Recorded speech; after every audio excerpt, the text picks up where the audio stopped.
സംസ്ഥാനത്ത് ചൂടിന് ഒരു കുറവുമില്ല.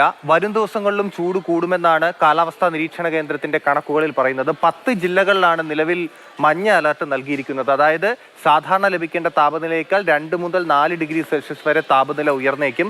ഏതൊക്കെ ജില്ലകളിലാണ് താപനില കൂടാൻ സാധ്യതയെന്ന് നോക്കിയാൽ പാലക്കാട് 39 ഡിഗ്രി സെൽഷ്യസ് വരെ താപനില ഉയരാൻ സാധ്യതയുണ്ട്. കൊല്ലത്ത് 38 ഡിഗ്രി സെൽഷ്യസ് വരെയാണ് താപനില ഉയരാൻ സാധ്യത. കോട്ടയം, തൃശൂർ, പത്തനംതിട്ട ജില്ലകളിൽ 37 ഡിഗ്രി സെൽഷ്യസ് വരെയും താപനില ഉയർന്നേക്കും. അതായത് ഇതാണ് കണക്കെങ്കിലും നമ്മൾ നേരിട്ട് അനുഭവിക്കുന്ന ചൂട് എന്ന് പറയുന്നത് അതിനേക്കാൾ കൂടുതലായിരിക്കും. വേനൽ മഴ സാധാരണ ലഭിക്കേണ്ടതിനേക്കാൾ കുറവായിരിക്കും ലഭിക്കുക.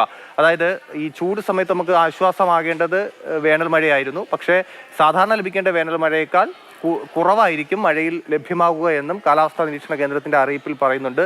ഈ ചൂടുകാലമാവുന്നതുകൊണ്ട് തന്നെ വൈദ്യുതി ഉപഭോഗവും വളരെയധികം കൂടിയിട്ടുണ്ട്. പ്രതിദിന വൈദ്യുതി ഉപഭോഗം എന്ന് പറയുന്നത് 100 ദശലക്ഷം യൂണിറ്റ് ഇപ്പോൾ തന്നെ കടന്നിട്ടുണ്ട്. മാത്രമല്ല ഇന്നലെ വൈകിട്ട് സംസ്ഥാനത്ത് 5031 മെഗാവാട്ട് വൈദ്യുതി ഉപയോഗം രേഖപ്പെടുത്തുകയും ചെയ്തിട്ടുണ്ട്. അതായത് വരും ദിവസങ്ങളിലും ചൂട് കൂടുമെന്നുള്ള അറിയിപ്പുള്ളതിനാൽ ഇനിയും വൈദ്യുതി ഉപഭോഗമൊക്കെ കൂടാൻ തന്നെയാണ് സാധ്യത. പ്രത്യേകിച്ച് ഈ ചൂട് താപനിലയൊക്കെ ഉയർന്നു നിൽക്കുന്ന ഈ സമയത്ത് ദുരന്ത നിവാരണ അതോറിറ്റി അടക്കം നൽകിയിട്ടുള്ള നിർദ്ദേശങ്ങൾ പൊതുജനങ്ങൾ കൃത്യമായി പാലിക്കുക.